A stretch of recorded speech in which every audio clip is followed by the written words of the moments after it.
Welcome to From Our Father's Heart for May 26th. For those who've forgotten. Do not harden your heart because it appears that I have forgotten you. Do not become cynical when you see others living without heavy pressures, and you can hardly take a breath without pain. I hold you in your need. When you have completed this refining fire, I want you to understand the pain I feel for those who are so lost that they feel they have no need of me. I want you to notice the dangerous position they are in, and care as Jesus cares for them.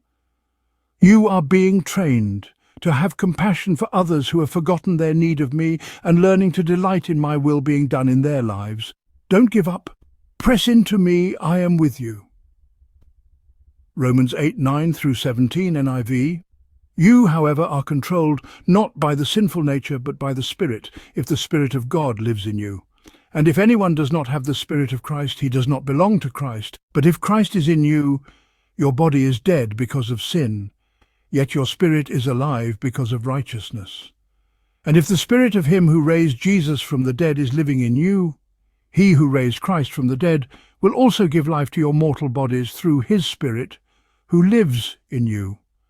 Therefore, brothers, we have an obligation, but it is not to the sinful nature to live according to it. For if you live according to the sinful nature, you will die. But if by the Spirit you put to death the misdeeds of the body, you will live, because those who are led by the Spirit of God are sons of God. For you did not receive a spirit that makes you a slave again to fear, but you received the Spirit of sonship, and by him we cry, Abba, Father. The Spirit himself testifies with our spirit that we are God's children. Now, if we are children, then we are heirs, heirs of God and co-heirs with Christ, if indeed we share in his sufferings in order that we may also share in his glory. 2 Corinthians 1:8-9 NIV. We do not want you to be uninformed, brothers, about the hardships we suffered in the province of Asia.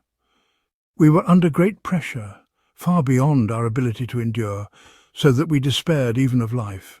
Indeed, in our hearts, we felt the sentence of death. But this happened that we might not rely on ourselves, but on God who raises the dead. End of Scripture reading. We forget that after we come to Christ, we are being formed to allow the life of Jesus to be lived through us. When Jesus walked on this earth, he was showing us all how to live. He had the ardent desire and the God-inherited freedom to be deeply in love with his Father and with everyday, ordinary people. Most of those whom he loved freely and therefore touched the deepest didn't have a clue as to who he really was at first. They only knew deep down in their hearts that this special man who lived in their midst somehow loved them in a way that they had never been loved before.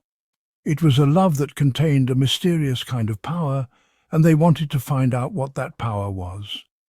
Seeing his bright-eyed, mouth-open kind of happiness when they were healed or delivered, people knew he had something special to give them, and that he was probably worth following, at least long enough to learn more about him. When he put his hands on and embraced the outcast, or when he intimately contacted the lonely, chastised leper, something that just wasn't done in his society, he was viewed as being noticeably different. When he laughed and Bear hugged in the wonder of the healing moment with that same lower element of society, he broke their stony hearts and planted a new kind of hope in their souls. Teach me your ways, Lord.